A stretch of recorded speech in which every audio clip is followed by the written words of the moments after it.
Hello মুন্সিজি, কেমন আছেন? সেই সময় সে যার সঙ্গে কথা বলছিল তিনি আর কেউ নন, মুন্সি ছিলেন কমল স্বরূপ, যিনি রঞ্ঝরের রাজ পরিবারের সদস্য।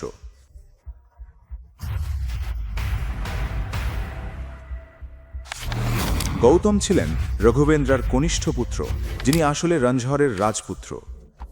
গৌতমই ছিল তার প্রথম সন্তান। সে বড় হয়েছে সুমের ভবন। বলা ভুল হবে না যে সে সোনার চামচ মুখে নিয়েই জন্মেছিল।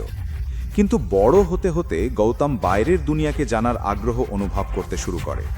রাজকীয় জীবন তার দম বন্ধ করা লাগত। একদিন রঘুবেন্দ্রা তার বিয়ে ঠিক করে দেন তার ঘনিষ্ঠ বন্ধুর মেয়ে দীপশিখার সঙ্গে।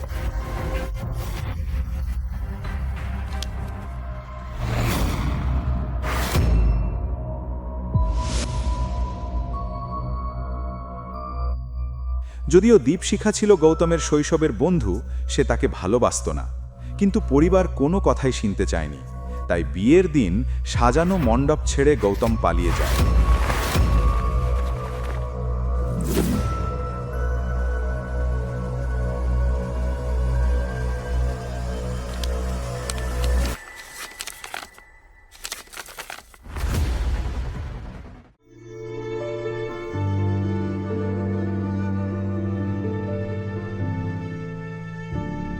কি হলো মিস্টার? 1 ঘন্টা হয়ে গেছে, এখনো পর্যন্ত না টাকা এসেছে না কেউ আপনাকে সাহায্য করতে রাজি। তার উপর ওই বৃদ্ধ লোকটা দোকান থেকে পালানোর চেষ্টা করছিল। ভালো হয়েছে গার্ডরা দেখে ফেলেছে। দেখুন মিস্টার, এখন 2টো বাজে। যদি বিকেল 5টার মধ্যে এই অ্যান্টিক মূর্তির টাকা না দেন তাহলে আমি পুলিশ ডাকবো আর এই বৃদ্ধ লোকটাকে গ্রেপ্তার করাবো। আমি কি বললাম বুঝেছেন? হ্যাঁ, শুধু 2 মিনিট দিন। ঠিক আছে, আমরা কিছু একটা ব্যবস্থা করব। পাপাজি, এরা টাকা না দিলে আমাদের ছাড়বে না। কিন্তু আমি জেলে যেতে চাই না। কিছু করো, আমার জায়গায় তুমিই জেলে চলে যাও। যাই হোক, আমার পরিবার তো 3 বছর ধরে তোমাকে খাওয়াচ্ছে, এতটুকু তো করতে পারো। ড্যাডি, আমি জেলে যেতাম, কিন্তু এরা খুব কড়া, এভাবে ছাড়বে না। ম্যানেজার যেভাবে আমাকে হুমকি দিয়ে গেল দেখোনি? তাহলে ওদের টাকা দিয়ে দাও। আমাকে 30 লাখ দিতে হবে, আমার পকেটে 30 পয়সাও নেই। আমি রোজগার করি না, খরচের জন্য আপনি আমাকে টাকা দেয়। আমার না চাকরি আছে না টাকা, কিভাবে দেব? তাহলে আপনিকে ফোন করো। করেছি, পুরো কথা শোনার আগেই ফোন কেটে দিয়েছে। তুমি একেবারেই অকেজো জামাই, পুরোপুরি অকেজো। আমার মেয়েকে নিজের কথা বোঝাতেও পারো না। ফোন করো ওকে, আমি কথা বলবো।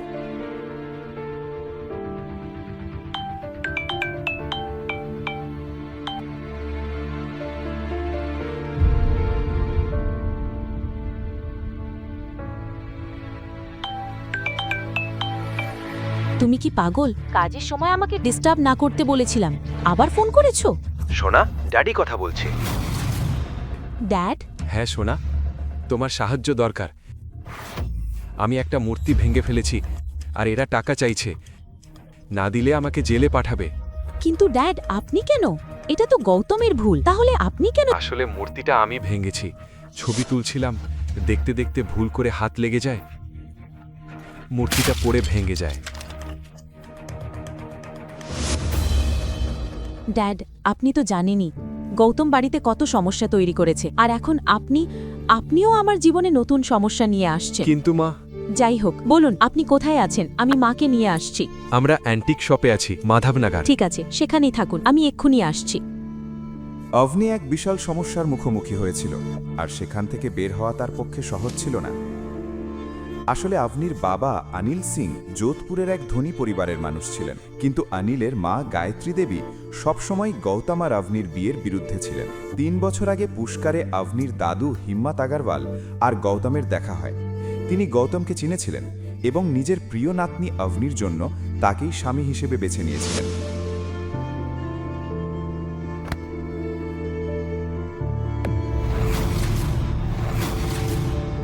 অভনি তার দাদুকে খুব ভালোবাসত এবং তার কোনো কথাই অগ্রাহ্য করতে পারত না। কিন্তু বিয়ের কিছুদিন পরই হিম্মত আগরওয়াল মারা যান। তার সঙ্গে সঙ্গেই হারিয়ে যায় সেই গোপন কথা, কেন তিনি গৌতমকে অভনির জন্য বেছে নিয়েছিলেন, কিভাবে তিনি গৌতমকে চিনেছিলেন, তার মৃত্যুর পর কে দেখবে পরিবার আর সম্পত্তির দেখাশোনা। তার স্ত্রী এবং অভনির ঠাকুমা গায়ত্রী দেবী নিজেই সব দায়িত্ব নিজের হাতে তুলে নেন। তিনি নিজের পরিবারের সম্মান আর মর্যাদা নিয়ে খুবই সচেতন ছিলেন। নিজেকে সামলানোর পাশাপাশি গৌতমের নামকে নিজের পরিবারের ওপর একটা দাগ হিসেবে তিনি একেবারেই সহ্য করতে পারতেন না। তাই হিম্মতজি চলে যাওয়ার পর তিনি অনিল আর তার পরিবারকে আগারওয়াল ম্যানশন থেকে আলাদা করে দেন। আবানি আজও এটা ভুলতে পারেননি। দিন রাত একটাই চিন্তা, কিভাবে নিজের পরিবারের অবস্থার উন্নতি করবে। আজ আবারও সে সমস্যার মুখে পড়েছিলেন। পরের মুহূর্তেই সে নিজের মা গীতার সঙ্গে ছিল, আর দুজনেই মাধবনগরের উদ্দেশ্যে রওনা দেন। ড্যাড, আপনি ঠিক আছেন তো? এসব কিভাবে হলো? এত দামি দোকানে আপনারা কি করছিলেন? আসলে আমরা এখান দিয়ে যাচ্ছিলাম, ড্যাডিজি সব দেখতে চেয়েছিলেন, তাই ভেতরে ঢুকি। এবং তারপর সবসময়ের মতোই তুমি এইটুকুও ঠিকমতো করতে পারলে না। তাহলে তুমি নিজেই ব্যাপারটা সামলালে না কেন? কিন্তু মা, আমি কি করতাম? আমি তো ড্যাডিজিকে সাবধান করেছিলাম, কিন্তু তিনি বললেন আর তুমি মেনে নিলে? কবে থেকে তুমি এত বাধ্য ছেলে হয়ে গেলে? মা, এসব কথা পরে হবে। এখন আমাদের ভাবতে হবে সবচেয়ে জরুরি বিষয়টা। এই 30 লাখ কোথা থেকে আসবে? আমি খুব রেগে যাচ্ছি। আমার শ্বশুর আমাদের জন্য কোনো সম্পত্তি রেখে যাননি, আর এখন এই অভিশাপ আমাদের ঘাড়ে চাপিয়ে দিয়েছেন। মা প্লিজ। কি মা? আমি কি আমার বাড়ি আর গাড়ি বিক্রি করে রাস্তায় নেমে যাব? আর এমনি তো এত টাকা তো পাওয়া যাবে না। সবাই সমস্যার সমাধান খুঁজতে শুরু করলো। সময় দ্রুত ফুরিয়ে যাচ্ছিল। অন্যদিকে ম্যানেজার অনিলের উপর নজর রাখছিল। সে টাকা পাওয়ার আশা ছেড়ে দিয়ে কমিশনারকে খবর দেয়, আর 3 ঘন্টা শেষ হবার অপেক্ষা করতে থাকে। ড্যাড, আমি কি গ্র্যান্ডমার কাছে সাহায্য চাইব? আমি ধীরে ধীরে ওনার টাকা ফেরত দিয়ে দেব। কিন্তু আপনি, গ্র্যান্ডমা তোমাকে সাহায্য করবেন না, কারণটা তুমি জানো। কিন্তু মম, একবার কথা বললে ক্ষতি কি? আমি ওনাকে ফোন করব। অবনী সঙ্গে সঙ্গে তার ঠাকুমা গায়ত্রী দেবীকে ফোন করল, কিন্তু তার মনে ভয় ছিল গায়ত্রী দেবী ফোন ধরবেন কিনা। গ্র্যান্ডমা, আমি... আরে, তোমার নম্বর আমার কাছে আছে। কি চাই? গায়ত্রী দেবী মন দিয়ে অবনীর কথা শোনেন। হ্যাঁ, ঠিক আছে, আমি টাকা দেব, কিন্তু তার বদলে তোমাকে একটা শর্ত মানতে হবে। শর্ত? কি ধরনের শর্ত? আমাদের পরিবার খুব শিগগিরই যোধপুরের সবচেয়ে বড় কোম্পানি চ্যারিয়েট গ্রুপের সঙ্গে কাজ করতে চলেছে। যদি আমার প্রতি এখনো তোমার সামান্য সম্মান থাকে, যদি আমাকে এখনো তোমার ঠাকুমা বলে মনে করো, তাহলে এক্ষুনি গৌতমকে ডিভোর্স দাও আর চ্যারিয়েট গ্রুপের চেয়ারম্যানের ছেলে কবিরকে বিয়ে করো। ঠাকুমা, আপনি এমন কথা কিভাবে বলতে পারেন? এবার তো গৌতমের কোনো দোষই নেই। দেখো, আমি কিছুই জানতে চাই না। তুমি যদি আমার শর্তে রাজি হও, তবেই আমি সাহায্য করব। ঠাকুমা, ড্যাড তো আপনারই ছেলে, আপনি ওনার সঙ্গে এটা কিভাবে করতে পারেন? আর আজ অনিল যে সমস্যায় পড়েছে সেটা তোমার কারণেই। তাই তুমি যদি আমার শর্তে রাজি হও, আমি টাকা দিতে প্রস্তুত। ঠাকুমা, অবনী এখন আর কোনো পথ দেখতে পাচ্ছিল না। আপনি প্লিজ চিন্তা করো না, আমি কিছু একটা করব। কি করবে তুমি? এত বড় টাকার জন্য রাস্তায় ভিক্ষে করবে? আপনি আমার কথা শোনো, আজই এই মানুষটাকে ডিভোর্স দাও। ও তোমার জীবন থেকে বেরিয়ে যাবে, তাহলেই ঠাকুমা আমাদের আবার বাড়িতে ঢোকার সুযোগ দেবে। তার ওপর কবির তোমার বন্ধু, সে তোমাকে ভালো করে চেনে। আমি নিশ্চিত সে সাহায্য করবে। তার বাবা খুব ধনী, 30 লাখ ওদের কাছে কিছুই না। চলো আপনি।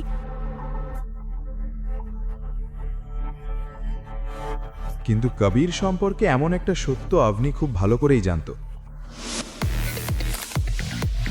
কবির হলো শেখর আনন্দের একমাত্র ছেলে, যিনি চ্যারিয়েট গ্রুপের ভাইস চেয়ারম্যান। ছোটবেলা থেকেই সে ছিল একজন প্লে বয়। প্রতি তৃতীয় মানুষের সঙ্গেই মেয়েদের কথা উঠত। প্রতি 4 দিনে কোনো না কোনো নতুন মেয়ে তার শিকার হতো। তার বিরুদ্ধে বহু কেস ছিল, কিন্তু শেখর আনন্দের ক্ষমতা আর প্রভাব এতটাই শক্তিশালী ছিল যে কেউ তার কিছুই করতে পারেনি। কবির বহুবার অবনীর ওপর হাত দেওয়ার চেষ্টা করেছে।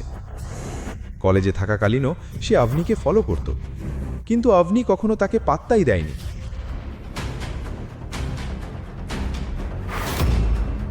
অন্যদিকে এতক্ষণ শান্ত থাকা গৌতম কবিরের নাম শুনেই রেগে উঠল, কিন্তু সেই মুহূর্তে কেউ তার কথা শুনতে রাজি ছিল না।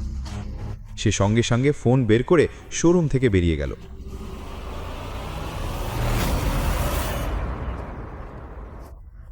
মোবাইলে একটা নম্বর ডায়াল করল। কল লাগতেই রিংটোন শোনা গেল আর তার হার্টবিট দ্রুত বাড়তে লাগলো। হ্যাঁ বলছি।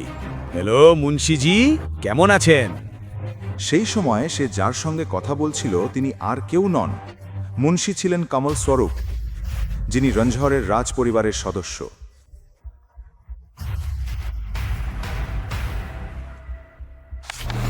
গৌতম ছিলেন রঘুবেন্দ্রার কনিষ্ঠ পুত্র, যিনি আসলে রঞ্জহরের রাজপুত্র। গৌতমী ছিল তার প্রথম সন্তান। সে বড় হয়েছে সুমের ভবন। বলা ভুল হবে না যে সে সোনার চামচ মুখে নিয়েই জন্মেছিল, কিন্তু বড় হতে হতে গৌতম বাইরের দুনিয়াকে জানার আগ্রহ অনুভব করতে শুরু করে। রাজকীয় জীবন তার দম বন্ধ করা লাগত। একদিন রঘুবেন্দ্রা তার বিয়ে ঠিক করে দেন তার ঘনিষ্ঠ বন্ধুর মেয়ে দীপশিখার সঙ্গে।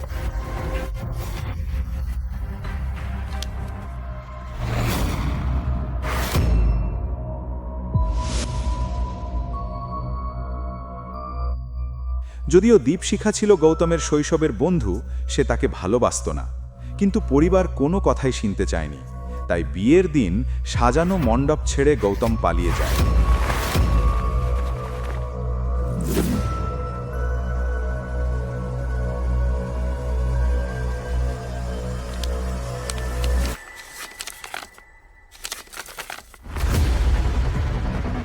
আজ সুমের ম্যানশনে আবার ঠিক সেভাবেই মণ্ডপ সাজানো হয়েছে।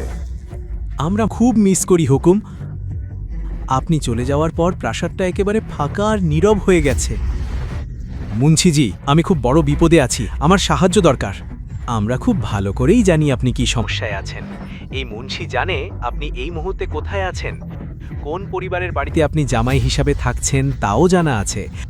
আপনার শাশুড়ি, শ্বশুর, এমনকি আপনার স্ত্রী সম্পর্কেও রিপোর্ট আমাদের কাছে আছে। গত 4 বছর ধরে গৌতম তার পরিবার আর ইন্দোর শহর থেকে পালিয়ে বেড়াচ্ছিল, কিন্তু তার বাবা তার প্রতিটি পদক্ষেপের ওপর নজর রেখেছিলেন। ঠিক আছে, আমার জরুরি ভিত্তিতে 30 লাখ দরকার, যত তাড়াতাড়ি সম্ভব। আপনি এটা কি করছেন? আপনি একজন প্রিন্স হয়েও অন্যের বাড়িতে ঘরের কাজ করছেন, অন্যের নোংরা বাসন পরিষ্কার করছেন। সামার ভাবন তো। মুন্সিজি, আমি এসব নিয়ে কথা বলতে চাই না। আমি শুধু এটা জানতে চাই আপনি আমাকে সাহায্য করবেন না করবেন না। মাই লর্ড, আমরা আপনাকে 30 লাখ দেব, কিন্তু বড় হুকুমেরও একটা শর্ত আছে। কি শর্ত? আপনাকে দীপশিখাকে বিয়ে করতে হবে। মুন্সিজি, আমি তো ইতিমধ্যেই বিবাহিত। আমি কিভাবে দীপশিখাকে বিয়ে করব? এটা অসম্ভব। বড় হুকুম আপনার এই বিয়েকে আসল বিয়ে বলে মানেন না। আপনি সামার ভবন ছেড়ে যাওয়ার পর তার বিরুদ্ধে অনেক প্রশ্ন উঠেছিল। এই মুন্সি নিজের মালিকের আদেশ অমান্য করতে পারে না।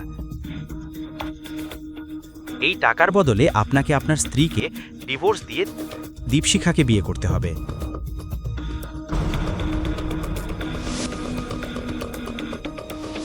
সে না বলার আগেই অভনির মুখ তার চোখের সামনে ভেসে উঠল। অভনি, যে নিজের বাবাকে বাঁচাতে কবিরের মতো চরিত্রহীন ছেলের কাছে সাহায্য চাইতে চলেছে। ঠিক আছে মুন্সিজি, আমি রাজি, কিন্তু আমাকে 1 বছর সময় দিন। আমি নিজেই অভনিকে ছেড়ে চলে যাব। তারপর বড় হুকুম যাকে চাইবেন তাকেই আমি বিয়ে করব। 4 বছর আমরা অপেক্ষা করেছি। আর 1 বছর অপেক্ষা করলে কিছু যায় আসে না। বড় হুকুমও এটা শুনে খুশি হবেন, কিন্তু আমারও একটা শর্ত আছে। এই 30 লাখের সঙ্গে সঙ্গে আমি আরও একটা জিনিস চাই। আমি চ্যারিয়েট গ্রুপ চাই। Chariot group? কিন্তু কেন? এগুলো সব আমি পরে তোমাকে বুঝিয়ে বলবো। হুকুম সম্ভবত এখনই বলতে হবে, কারণ এই মুহূর্তে এই মুন্সি ঠিক চ্যারিয়েট গ্রুপের অফিসের বাইরে দাঁড়িয়ে আছে। কি? তুমি চ্যারিয়েট গ্রুপের বাইরে? হ্যাঁ হুকুম, কাজের সূত্রে আমাকে প্রায়ই এখানে আসতে হয়। আপনি এখানে চলে আসুন। ততক্ষণে আমি চ্যারিয়েট কেনার ডিলের প্রক্রিয়া শুরু করছি। ঠিক আছে মুন্সিজি, আমি এখনই আসছি। মুন্সিজির কাজ করার ধরন গৌতম খুব ভালো করেই জানত। মুন্সি কমল স্বরূপ ছিলেন কথার মানুষ, এমন একজন যার প্রভাব সবচেয়ে ক্ষমতাবান লোকদেরও চুপ করিয়ে দিতে পারত। এদিকে গীতা এখনও অভনিকে কবিরের কাছে যেতে অনুরোধ করছিল। আমাকে যত তাড়াতাড়ি সম্ভব চেকটা পেতে হবে। এই একটাই উপায় আভনিকে কবিরের কাছে যাওয়া থেকে আটকানোর। আরে ভাই থামো থামো, আমি পথ দেখাচ্ছি, চলো তাড়াতাড়ি করো। মুন্সিজি গৌতমকে দেখা মাত্রই তার চোখে জল চলে এলো। ভাই থামো থামো থামো থামো।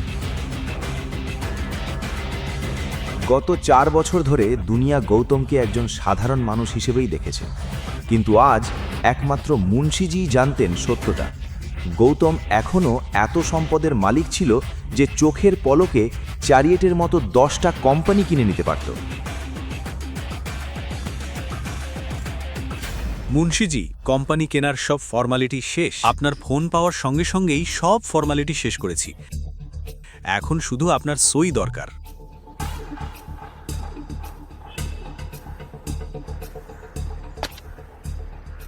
ভালো, আমার জন্য আরেকটা কাজ করতে হবে। এই কোম্পানির চেয়ারম্যান শেখর আনন্দ, আর তার একটা বকে যাওয়া ছেলে আছে কবির আনন্দ। আমি শুনেছি শেখর আনন্দের আদেশ ছাড়া এই কোম্পানিতে একটা পাতাও নড়ে না। একদম ঠিক কথা। দারুণ। তাহলে আমার মনে হয় শেখর আনন্দ যথেষ্ট কাজ করে ফেলেছেন, এখন তার বিশ্রামের সময় এসেছে। এই কোম্পানি থেকেই তাকে সরাসরি জেলে পাঠানোর ব্যবস্থা করুন। এই কোম্পানির সব ক্ষমতা এখন আপনার হাতে। আপনি যা ইচ্ছা করতে পারেন। চাইলে আপনি নিজেই চেয়ারম্যানের পদ দখল করতে পারেন। না মুন্সিজি, আমি চেয়ারম্যানের পদ চাই না। বলুন তো এই কোম্পানির ভাইস চেয়ারম্যানকে? অভিনব গুপ্তা। তাহলে অভিনব গুপ্তাকে ফোন করে জানিয়ে দিন আজ থেকেই তিনি এই কোম্পানির নতুন চেয়ারম্যান। মুন্সি কমল স্বরূপের পথ আটকানোর সাহস কারও ছিল না। গৌতমের চোখে একটা আলাদা দৃঢ়তা স্পষ্টভাবে দেখা যাচ্ছিল।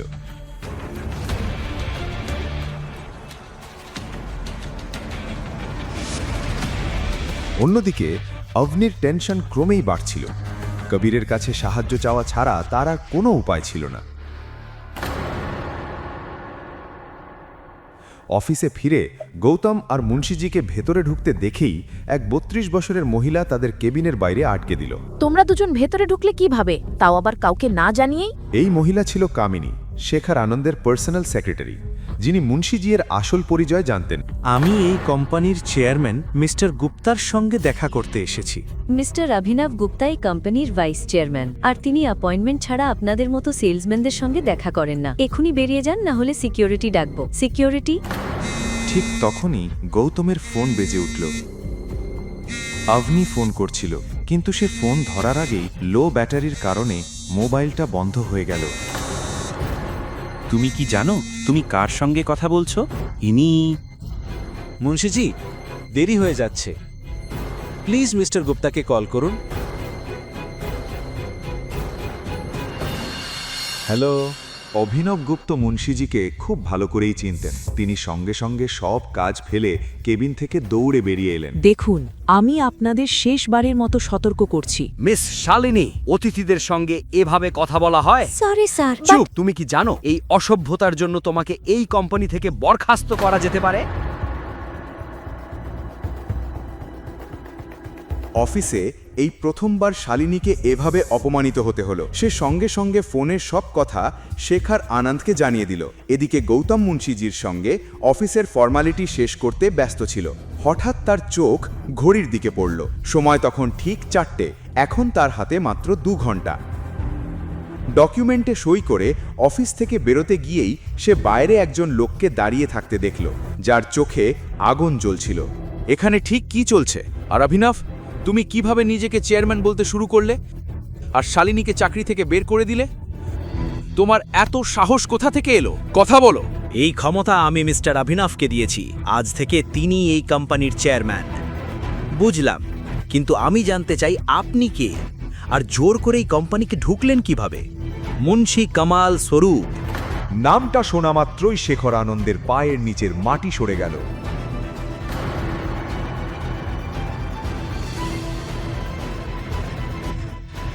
মিস্টার কামাল,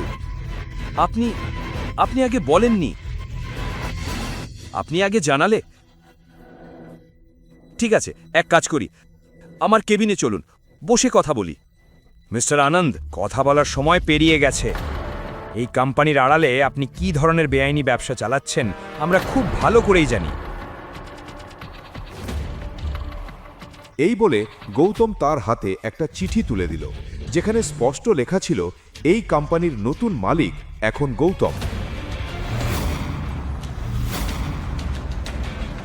মুন্সিজি, মিস্টার গুপ্তা, আপনাদের দুজনের সঙ্গে আমার কথা আছে, ভেতরে চলুন।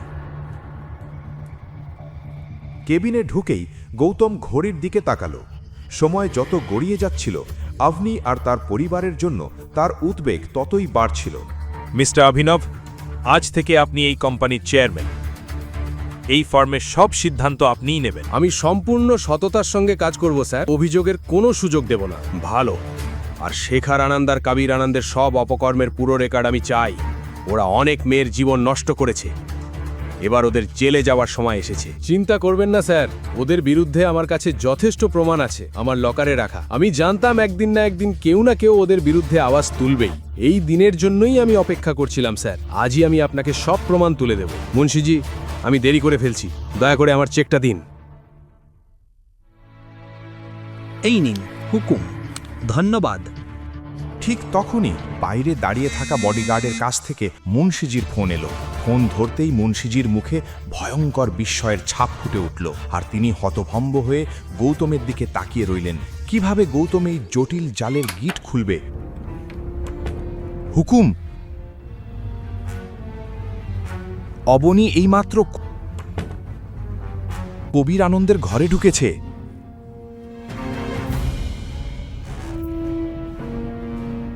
গৌতম খুব ভালোভাবেই জানত কেন কবির অবনীকে তার কেবিনে ডেকেছে। কবির তার কেবিনে একটি নির্দিষ্ট ওষুধ রাখত, যেটা সে প্রতিটি মেয়ের ওপর ব্যবহার করত তাদের শোষণ করার জন্য। অফিসের অনেকেই এই সত্য জানত, কিন্তু কবির ও শেখরের বিরুদ্ধে মুখ খুলতে সবাই ভয় পেত।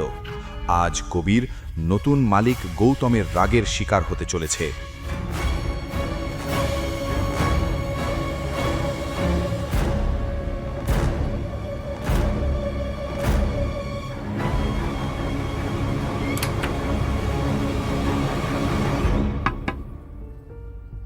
ভিতরে আসো। মুন্সিজির রিপোর্ট শোনার পর গৌতম চেকটি হাতে নিয়ে সোজা কবিরের কেবিনের দিকে রওনা দিল। আপনাকে কোথাও যেতে হবে না, হুকুম নিজেই এই ব্যাপারটি সামলাবেন।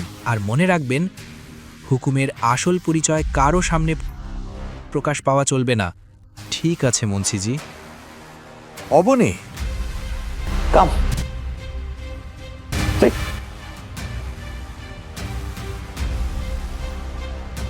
ওহ, তো শেষ পর্যন্ত তোমাকে আসতেই হলো। কবিরের কেবিনে ঢুকেই অবনী পুরো পরিস্থিতিটা তাকে বুঝিয়ে বলল। মিনওয়াইল গৌতমের চোখে অস্থিরতা আরও বাড়তে লাগল। অবনী, এত বড় একটা ঘটনা ঘটে গেছে আর তুমি এখন আমাকে জানাচ্ছ? এত দেরি না করে আগেই বলা উচিত ছিল। নাও, এটা নাও। না কবির, আমি মদ খাই না। এটা কি কথা? এত দূর থেকে এসেছো, অন্তত একটা ড্রিঙ্ক তো খেতেই হবে। না কবির, আমাকে শুধু টাকাটা নিয়ে যত তাড়াতাড়ি সম্ভব দোকানে পৌঁছতে হবে। ও ঠিক, তোমার বাবা নিশ্চয়ই তোমার জন্য অপেক্ষা করছেন, তাই না? আমি এক্ষুনি তোমাকে চেকটা দিচ্ছি।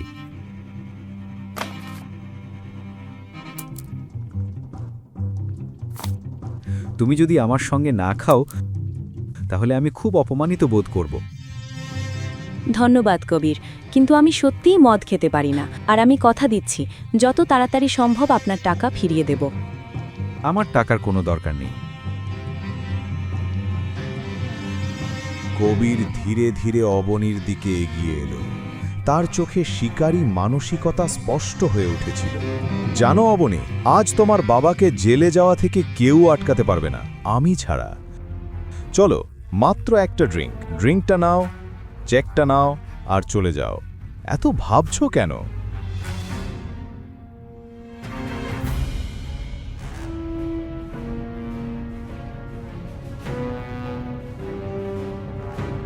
কবির, আমি যদি এই ড্রিঙ্কটা শেষ করি তাহলে আপনি আমাকে চেকটা দেবেন, তাই তো? অবশ্যই, টাকা এমন বড় কোনো ব্যাপার নয়। মনে মনে সে ইতিমধ্যেই অবনের সঙ্গে রাত কাটানোর পরিকল্পনা করে ফেলেছিল। অবনের সামনে আর কোনো উপায় ছিল না, কিন্তু গ্লাসটা ঠোঁটে ছোঁয়ার আগেই দরজায় এক বজ্র নিনাদ শব্দ শোনা গেল। অভনির হাতে ড্রিঙ্কটা দেখে গৌতম রাগে কবিরের দিকে তাকালো। তুমি কে? তুমি ভেতরে ঢুকলে কিভাবে? গৌতম গৌতম তুমি এখানে কি করছো? আমি যদি ঠিক এখন এখানে না আসতাম, আমি জানি না সে তোমার সাথে কি করত। গৌতম তুমি এমনটা ভাবতে পারলে কিভাবে? আমি এখানে কবিরের কাছে সাহায্য চাইতে এসেছিলাম। তুমি জানো না এই মানুষটা কতটা জঘন্য। হ্যালো, তোমার জন্য এতটুকুই যথেষ্ট। তুমি কি জানো তুমি কার সাথে কথা বলছো? কবির, উনি আমার স্বামী। ও, তাহলে এই সেই ঘর জামাই। অভনি, ওকে বলো এখনই আমার পায়ে পড়ে ক্ষমা চাইতে, না হলে আজ সে এই জায়গা থেকে জীবিত বেরোতে পারবে না। আর অভনি, এই চেকের কথা ভুলে যাও।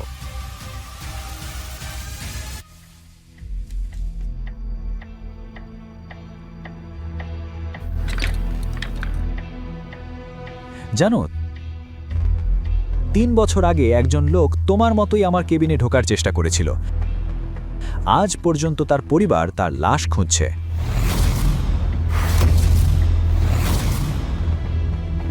গৌতম গৌতম প্লিজ প্লিজ কবিরের কাছে ক্ষমা চাও। ওর কাছে ক্ষমা চাইবো? আমাদের ওর কথায় ভয় পাওয়ার দরকার নেই। ও শুধু ফাঁকা হুমকি দিচ্ছে। ও শুধু ঘেউ ঘেউ করা কুকুর, কামড়াবে না। কুকুর? তুমি 2 টাকার ঘর জামাই।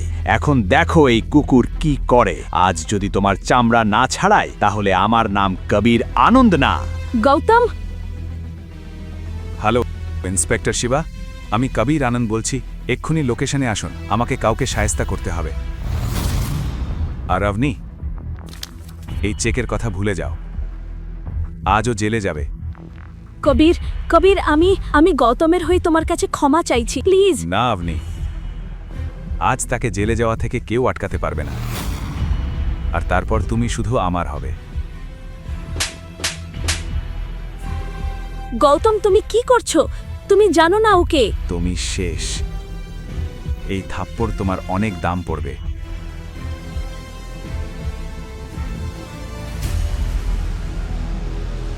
ড্যাড, এই কুকুরটা আপনার ছেলেকে থাপ্পড় মারার সাহস করেছে।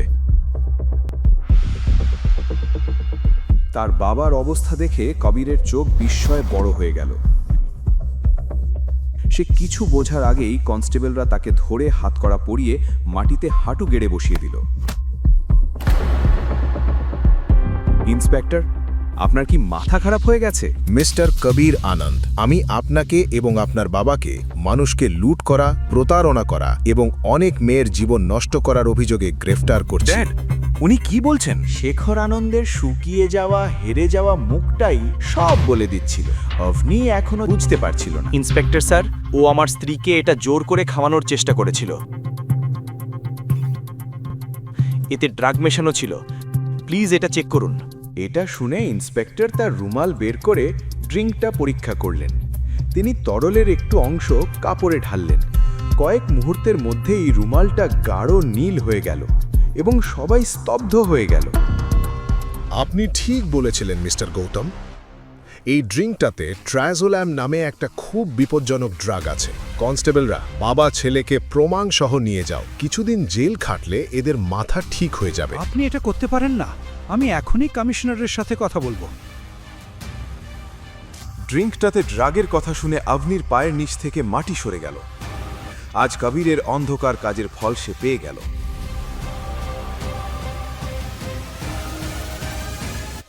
অভনি, গৌতমের এখন অনেক কিছু বলার ছিল, কিন্তু সে এখনো নিজের আসল পরিচয় প্রকাশ করতে চাইছিল না। আর চিন্তা করা দরকার নেই। যারা তাদের কাজের শাস্তি পেয়েছে। গৌতম তার পকেট থেকে 30 লক্ষ টাকার একটি চেক বের করে অভনিকে দিল। দেখো, আমি বাবাকে বাঁচানোর জন্য টাকার ব্যবস্থা করেছি। কিন্তু এত বড় অঙ্কের টাকা তুমি এত তাড়াতাড়ি কিভাবে জোগাড় করলে? গৌতম যদি সত্যি বলতো তাহলে সে বড় সমস্যায় পড়ত, তাই সে কিছুক্ষণ চুপ করে রইল। গৌতম, আমি তোমাকে জিজ্ঞেস করছি, এই চেক তোমাকে কে দিয়েছে? আমি একজন বন্ধুর কাছ থেকে ধার নিয়েছি। তার কোম্পানি সম্প্রতি অনেক লাভ করেছে, তাই সে আমাকে ধার দিয়েছে।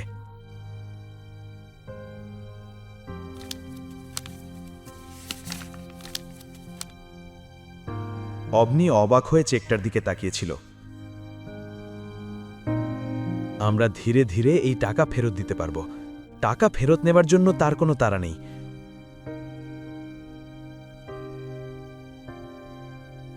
অবনি, আমাদের কাছে মাত্র 40 মিনিট আছে। আমাদের শোরুমে যেতে হবে। অন্যরা নিশ্চয়ই আমাদের জন্য অপেক্ষা করছে। এদিকে অনিল আর গীতা শোরুমের এক কোণে বসেছিল। দুইজন শক্তপোক্ত গার্ড তাদের ঘিরে রেখেছিল। সবাই ম্যানেজারের নির্দেশের অপেক্ষায় ছিল। এদিকে ম্যানেজার ইতিমধ্যেই কমিশনারকে শোরুমে আসতে বলেছে। আর মাত্র 10 মিনিট বাকি, আর তোমাদের জামাই আর মেয়েও নেই। আমার মনে হয় না তোমরা টাকা দিতে পারবে, তাই জেলে যাওয়ার জন্য প্রস্তুত হও। আপনি মা, তুমি কি টাকার ব্যবস্থা করতে পেরেছো? আমার বুক ধড়ফড় করছে। মা, চিন্তা করো না, এই নাও চেক।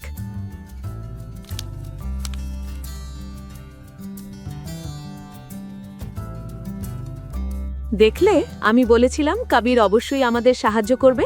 সে খুব ভালো ছেলে, সে সোনার মতো খাঁটি। সে তোমার গৌতমের মতো না। গৌতম, এই চেকটা দেখছো? এটা তোমার অবস্থার অনেক উপরে। কবির আমার মেয়ের বন্ধু। আজই তোমার আর আমার মেয়ের ডিভোর্স হওয়া উচিত। এখন আমি আমার মেয়ের জীবন তোমার মতো অকর্মা মানুষের সাথে দেখতে পারি না। আমার মেয়েকে নিয়ে আমার অনেক স্বপ্ন ছিল, আর এখন তোমার মতো ভূত পেয়েছি। মা, তুমি যা ভাবছো তা না। আসলে চুপ করে থাকো। তুমি ভালো মন্দ বোঝা বন্ধ করে দিয়েছো। এই লোকটা তোমার আঁচলে বাঁধা। তুমি ওকে ছেড়ে দাও না কেন? কবিরের নাম শুনে আপনি সেই ড্রিঙ্কটার ঘটনাটা মনে করল।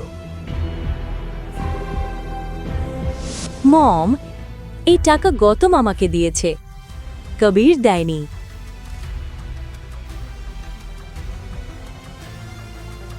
আচ্ছা, তাহলে তার কোন বন্ধু এসে এই ভিখারিকে এত টাকা দিল? যাও, এক্ষুনি ফোন করো। তোমার বন্ধুকে এক্ষুনি ফোন করো। গৌতম ভয়ে চারপাশে তাকাতে লাগল। এদিকে গীতা চিন্তিত চোখে তার দিকে তাকিয়েছিল। গৌতম কি টাকার সত্যিটা বলতে পারবে? কবির কি গৌতমের ওপর প্রতিশোধ নেবে? তোমার বন্ধুকে ফোন করো। আসলে আমার বন্ধু ভ্রমণে আছে, তার অ্যাসিস্ট্যান্ট আমাকে এই চেকটা দিয়েছে। তোমরা বাড়ি গিয়ে পারিবারিক নাটক করো। আমাকে চেকটা দাও। হ্যাঁ, এই নিন চেক।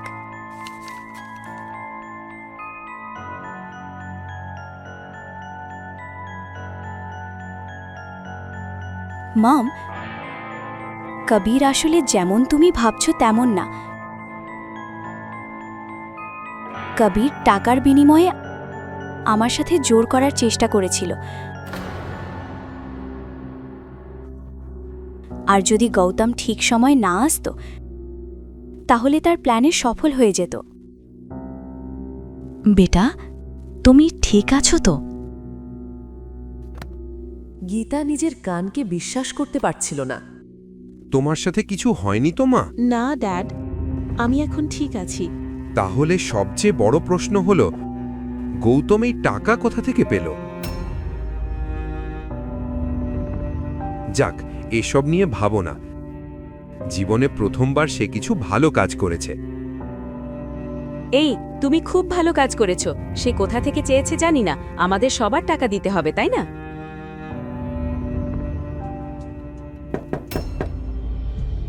মা, আমরা বাড়ি গিয়ে এসব নিয়ে কথা বলবো।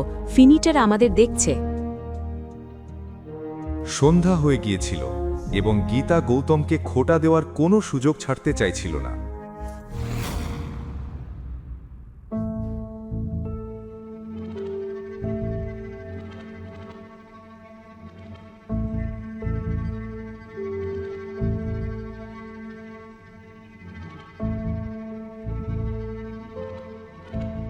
এখানে দাঁড়িয়ে থেকো না, আমাকে একটু চা এনে দাও।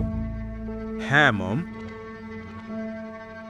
আর শোনো, চায়ে কম দুধ আর এলাচ দেবে।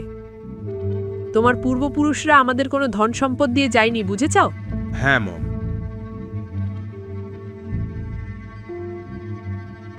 এটা শুনে দীপক নিজের মনেই হেসে ফেলল, কারণ শর্মিলার দাদুকে ব্যবসা শুরু করার জন্য টাকা দিয়েছিলেন দীপকের দাদাই।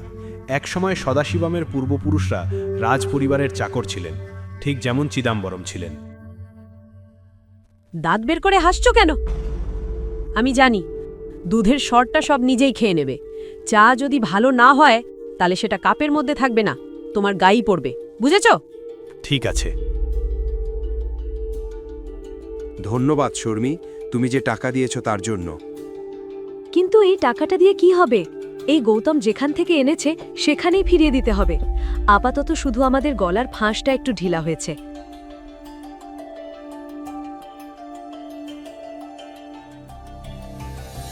শর্মিলা নিজের সঞ্চয়ের কথা ভাবতে লাগল, কারণ দীপক যে টাকা ধার নিয়েছিল সেটা শিগগিরই ফেরত দিতে হবে। ঠিক তখনই প্রতিদিনের মতো দীপক খাওয়ার কথা জিজ্ঞেস করতে এলো, কারণ বাড়িতে গীতা আর গণেশের পছন্দ প্রায়ই আলাদা ছিল। মা, আপাতত আমাদের যা সঞ্চয় আছে সেটাই দিই, বাকি টাকাটা আমি ধীরে ধীরে দীপককে ফিরিয়ে দেব। ঠিক আছে, আগে ওকে জিজ্ঞেস করো ওর ধনী বন্ধু কি পরে বাকি টাকা নিতে রাজি হবে, কারণ আমাদের কাছে তো মাত্র 5 লাখ আছে। যদি সে রাজি না হয়? ওর কোনো তাড়া নেই, বলেছে ধীরে ধীরে দিলেই চলবে। তাহলে ঠিক আছে, পরে দিলেও চলবে। কিন্তু মা, এই 5 লাখটা কি এখনই দেওয়া উচিত নয়? হ্যাঁ, অবশ্যই। তোমার স্বামীর মতো আমি কারোর উপর বোঝা হতে চাই না।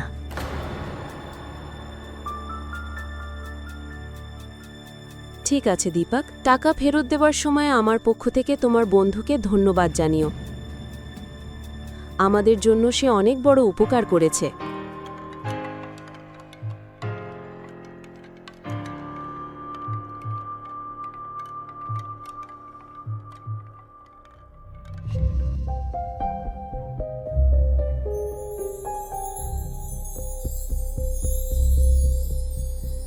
গত 4 বছরে দীপক ঘরের কাজ আর রান্নায় পুরোপুরি দক্ষ হয়ে উঠেছিল। সবচেয়ে কঠিন রান্নাটাও করতে তার বেশি সময় লাগতো না। অল্প সময়ের মধ্যেই সবাই খাওয়া শেষ করে নিজেদের ঘরে চলে গেল।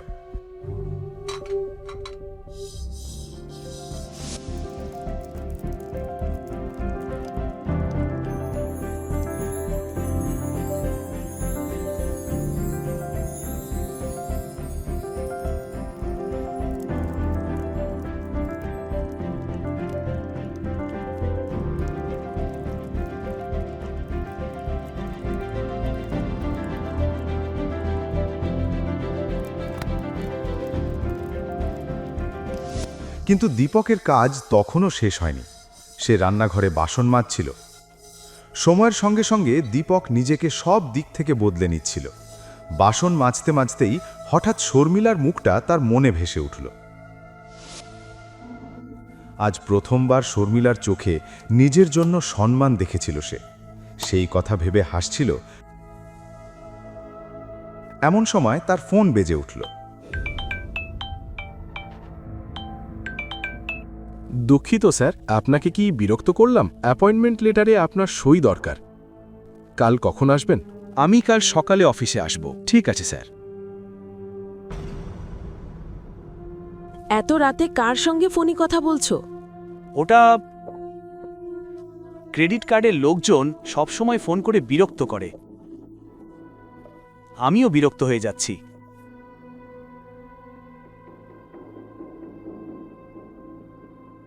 পরের দিন সকালে দীপক ঘরের কাজ শেষ করে এসভি গ্রুপ কোম্পানির দিকে রওনা দিল। সে শর্মিলাকে মিথ্যে বলেছিল যে সে বাজারে যাচ্ছে, তাই তাকে দ্রুত বাড়ি ফিরতেই হবে। সুপ্রভাত স্যার, আমি সব সিনিয়র এক্সিকিউটিভদের জানিয়ে দিয়েছি। আমি একটি মিটিংয়ের ব্যবস্থা করেছি স্যার। আপনি কখন আসছেন?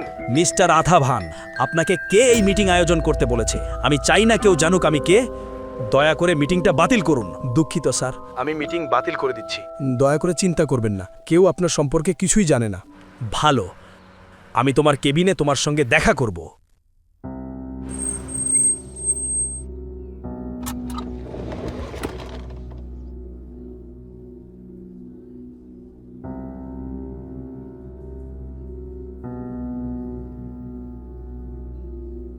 ও দুলাভাই, আপনি এখানে পথ হারিয়ে ফেলেছেন নাকি? কারণ এই কোম্পানিতে লুজারদের জন্য কোনো জায়গা নেই।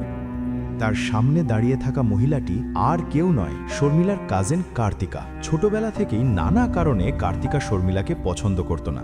শর্মিলা ছোট থেকেই বুদ্ধিমান ছিল এবং দেখতে খুব সুন্দর ছিল। শর্মিলার জীবনে দীপকের মতো একজন অকর্মণ্য স্বামী এসেছে, এতে কার্তিকাই সবচেয়ে বেশি খুশি ছিল। 1 মিনিট। কয়েকদিনের মধ্যেই কার্তিকার বিয়ে ঠিক হতে চলেছিল শহরের সবচেয়ে ধনী ব্যক্তি কেসবানের একমাত্র ছেলে সিদ্ধার্থের সঙ্গে। কেসবানও এসভি গ্রুপসের সঙ্গে ব্যবসা করত।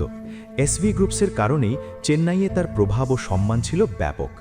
এই প্রভাব ও মর্যাদা দেখেই গায়ত্রী দেবী তার নাতনি কার্তিকার বিয়ে সিদ্ধার্থের সঙ্গে ঠিক করেছিলেন। কার্তিকার কটূক্তি নীরবে শুনে যাচ্ছিল দীপক, যেমনটা সে সবসময় করে। ঠিক আছে, ছেড়ে দাও। এমনিতেই তুমি কি বলবে? আমাদের মতো লোকেদের সামনে দাঁড়ানোর মতো স্ট্যাটাসও তো তোমার নেই।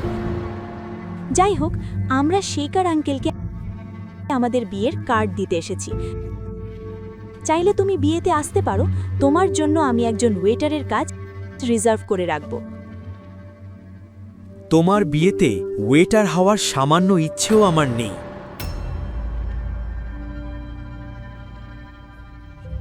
গৌতমের সাদামাটা পোশাক দেখে সিদ্ধার্থ মনে মনে হেসে উঠল, কিন্তু সে জানত না এই সাধারণ পোশাকের আড়ালেই দাঁড়িয়ে আছে এসভি গ্রুপের আসল মালিক।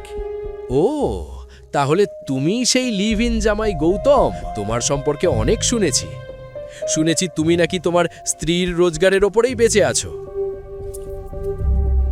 আজ অবশেষে তোমাকে দেখা হলো। আর তোমার জ্ঞাতার্থে জানিয়ে রাখি, এই বিল্ডিংয়ে তোমার মতো লুজারদের কোনো জায়গা নেই। তাই তুমি... আসলে আমি এখানে একটা চাকরি চাইতে এসেছি। চাকরি? সিরিয়াসলি? এখানে ঝাঁট দেওয়া বা মেঝে মোছার কোনো ভ্যাকেন্সি নেই? কার্তিকা, আমার মনে হয় ও সিকিউরিটির কাজের জন্য এসেছে। All the best. দুলাভাই, শর্মিলার মাইনে কি তাহলে সংসারের খরচ চালানোর জন্য যথেষ্ট নয়? কিন্তু এখানে তোমার চাকরি পাওয়ার সম্ভাবনা খুবই কম। একটা কাজ করো, এটা নাও, এতে তোমার উপকার হবে। সময়ই বলে দেবে এটা কার উপকারে লাগবে। যত্ন করে রেখে দিও, খুব শিগগিরই তোমার এর দরকার পড়বে। কি বললে? কিভাবে সাহস হলো আমার সঙ্গে এভাবে কথা বলার? আজ থেকে তুমি যা বলবে বা যা করবে, করার আগে একবার ভেবে নিও। কি? তুমি কি করবে বলো তো? তুমি কি করতে পারো? বেবি, ছেড়ে দাও। কেন এই রাস্তার গুন্ডার সঙ্গে কথা বলছো? আমরা যে কাজের জন্য এসেছি সেটা শেষ করি। ওর তো এমনিতেই কোনো কাজ বা চাকরি নেই।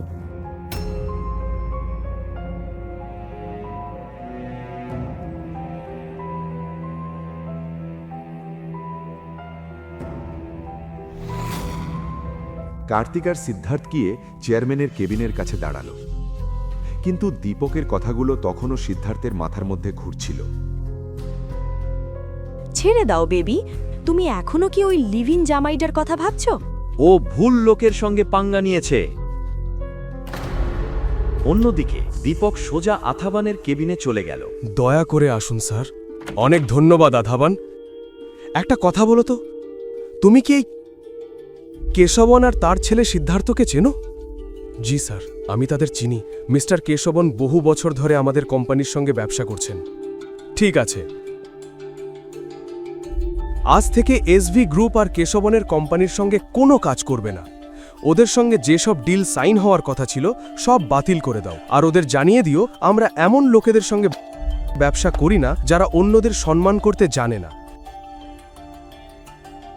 কারণ আমরা স্ট্যাটাস দেখে ব্যবসা করি না, চরিত্র দেখে করি।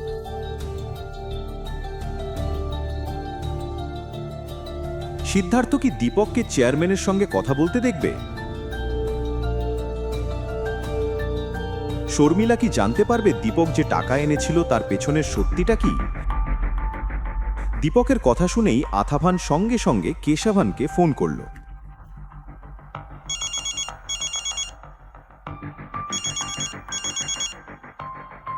হ্যালো হ্যালো মিস্টার কেশবন, আমি আথাবান বলছি, এসভি গ্রুপসের নতুন চেয়ারম্যান। হ্যাঁ মিস্টার আথাভান বলুন। আপনার জন্য আমার কাছে কিছু খারাপ খবর আছে। আজ থেকে এসভি গ্রুপস আপনার সঙ্গে কোনো ব্যবসা করবে না। আমাদের মধ্যে সই হওয়া সব ডিল এই মুহূর্তে বাতিল করা হচ্ছে। কাগজপত্র আপনার অফিসে পৌঁছে যাবে।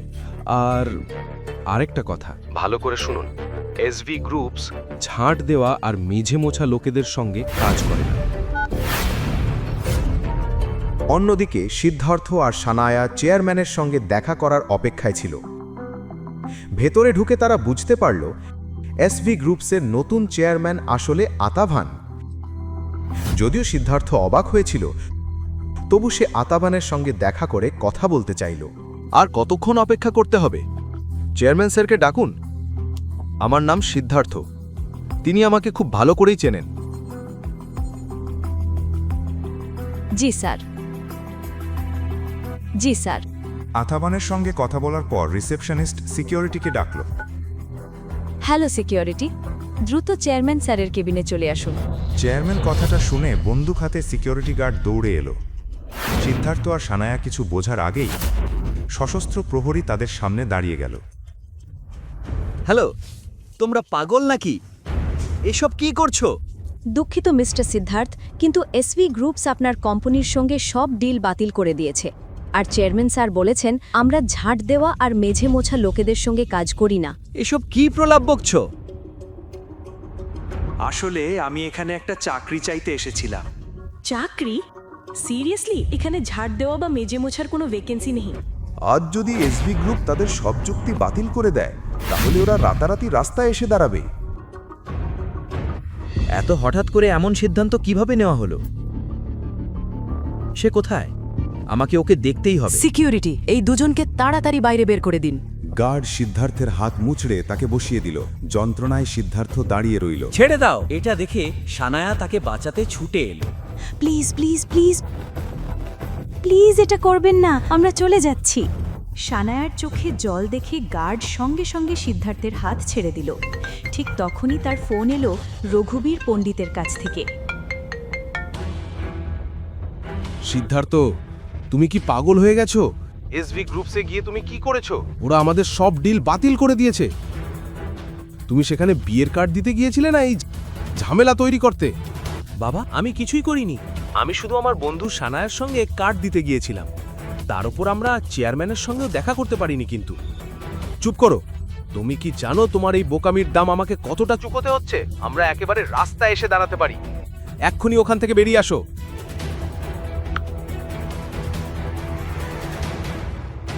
চলুন স্যার, বাইরে যাই।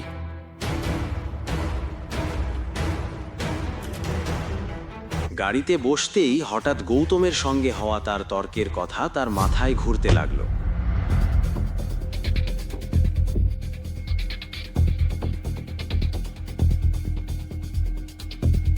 সানায়া, আমার মনে হচ্ছে এসবের পেছনে ওই গৌতমই আছে। ও তোমার কী বা করতে পারবে? ওর তো এসভি গ্রুপসে কাজ করারও যোগ্যতা নেই। কিন্তু তার মনের ভিতরে কোথাও সন্দেহের একটা বীজ বপন হয়ে গিয়েছিল। এর পেছনে আসলে কি ভুল হচ্ছে সেটা আমাকে জানতেই হবে। সিদ্ধার্থকে শিক্ষা দিতে পেরে গৌতম ভিতরে ভিতরে খুব ভালো অনুভব করছিল।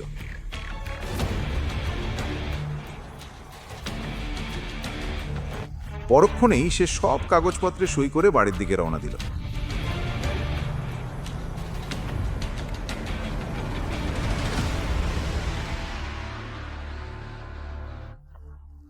কিন্তু বাড়িতে পৌঁছতেই তার হাসিমুখ মুহূর্তের মধ্যে ফ্যাকাশে হয়ে গেল।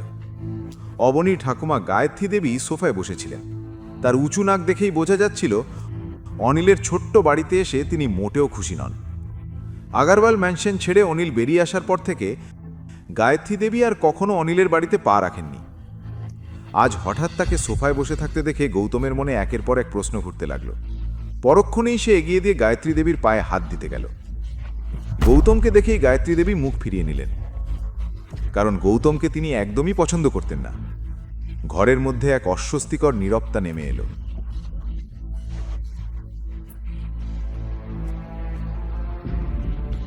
মাশা, চা। গায়ত্রী দেবী হাতে না নিয়েই কাপটার গন্ধ শুকতে লাগলেন। চা এত পাতলা যে মনে হচ্ছে দুধের সব স্বর তুমি চেটে খেয়ে নিয়েছো। চা যত পাতলা হচ্ছে তুমি তত মোটা হচ্ছ। ডাস্টবিনে ফেলে দাও। গীতা যেমন গৌতমকে খোঁচা দেওয়ার কোনো সুযোগ ছাড়ে না, ঠিক তেমনি গায়ত্রী দেবীও গীতাকে অপমান করতে ছাড়েন না। তোমরা সবাই শোনো, আমি এখানে সানায়ার বিয়ের জন্য এসছি, কার্ড দিতে এসছি। আসলে আমি চাইনি তোমরা বিয়েতে এসো, কিন্তু পার্টিতে যারা আসবে তারা হয়তো ঝামেলা করতে পারে, কারণ সমাজে তোমরা আমাদের নামটা খুব ভালোভাবেই ছড়িয়ে দিয়েছো। এটা বলেই গায়ত্রী দেবী অবনী আর গৌতমের দিকে তাকালেন। তার চোখে রাগে আগুন জ্বলছিল। তাই বিয়েতে এসো, কিন্তু খালি হাতে এসো না, দামি উপহার আনবে। অনিলের ভাই সৌরভ সানায়ার বিয়েতে ৩৫ লাখ টাকার একটা গাড়ি দিচ্ছে।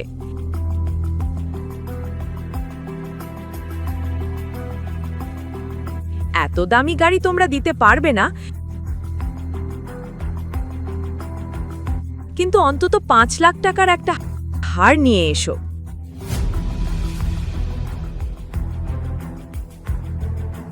এটা শুনে অবনী হতবাক হয়ে গেল, কারণ সে পরিবারের সব সঞ্চয় গৌতমের বন্ধুকে দিয়ে দিয়েছিল। না দিদিমা, ৫ লাখ টাকা খুব বেশি, আমরা এত দামি উপহার আনতে পারবো না। হ্যাঁ মশাই, দেখুন পরিবারের কোনো সঞ্চয়ই নেই, আর এত দামি উপহার। কিডনি বিক্রি করো, না হয় বাড়ি বিক্রি করো, আমি কিছু জানি না, কিন্তু উপহারের দাম অন্তত ৫ লাখ হতেই হবে। গায়ত্রী দেবীর রাগী কণ্ঠ শুনে সবাই একে অপরের দিকে তাকাতে লাগলো।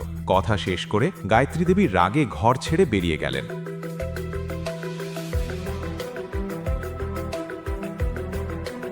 ৫ লাখ বলছে যেন ৫ টাকার কথা। সানায়ার বিয়েতে এত আয়োজন, অবনীর বিয়ের সময় এদের কোথায় ছিল এসব? হ্যাঁ না অবনী, তোমার বিয়েতে যত খাম এসেছিল সব আমি খুলে দেখেছিলাম, কেউ ৫০০ টাকার বেশি দেয়নি, সবাই এসে খেয়েছে ফ্রি।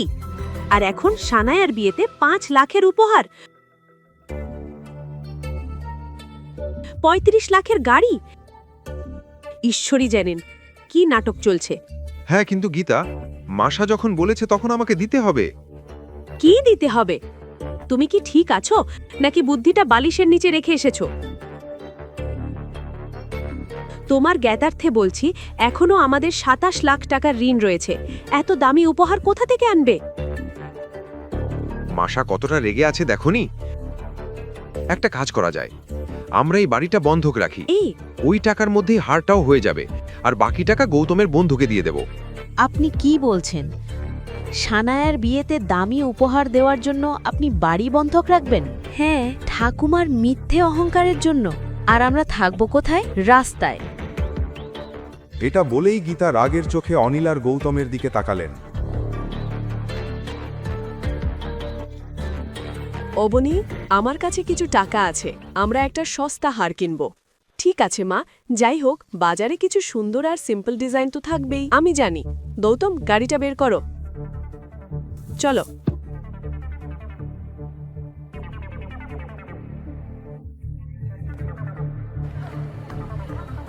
অল্প সময়ের মধ্যেই সবাই যোধপুরের ওল্ড মার্কেটের দিকে রওনা দিল।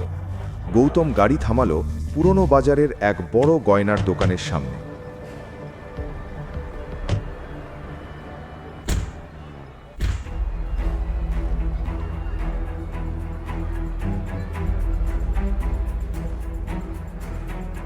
এটি যোধপুরের একটি খুব নামকরা জুয়েলারি শপ ছিল। অবনী নিজের বাজেটের কথা মনে করল, যেটা প্রায় কিছুই নয় বললেই চলে। তবু কিছুক্ষণ ভেবে সবাই দোকানের ভিতরে ঢুকল। আরে ভাই, তাড়াতাড়ি করো, কাস্টমার আসার সময় হয়ে গেছে। দোকানে ঢুকতেই এক মোটা লোক তাদের দিকে তাকিয়ে হাসল। খাম্মাগনি, খাম্মাগনি, আসুন আসুন, কি দেখাবো বলুন? হ্যাঁ, আমরা একটা হার আর কিছু কানের দুল দেখতে চাই। হ্যাঁ হ্যাঁ, দেখুন, এটা একটা চোকার ডিজাইন। পছন্দ হলো না? 1 মিনিট অপেক্ষা করুন।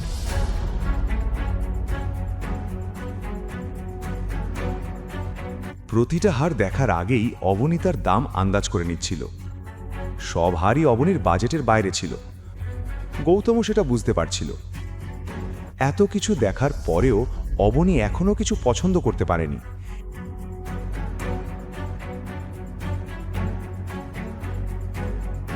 এটা দেখে দোকানদার পুরোপুরি সরে গেল, আর গৌতম আর অবনীকে ইশারায় কথা বলতে দেখে তার মনে হলো এরা হয়তো প্রতারক। সে সঙ্গে সঙ্গে বাইরে দাঁড়িয়ে থাকা গার্ডদের ইশারা করল, আর তারা তৎক্ষণাৎ ভেতরে ঢুকে পড়ল। অবনী, গৌতম আর গীতার উপর নজর রাখতে শুরু করলো। এটা দেখে অবনী আর গীতা ভয় পেয়ে গেল। গল্পের বাকি অংশ জানতে দেখুন পরের এপিসোড, শুধু পকেট এফএম-এর ইউটিউব চ্যানেলে। আর রয়্যাল ওয়ারিসের সব এপিসোড শুনতে বর্ণনায় দেওয়া লিঙ্ক থেকে পকেট এফএম অ্যাপ ডাউনলোড করুন।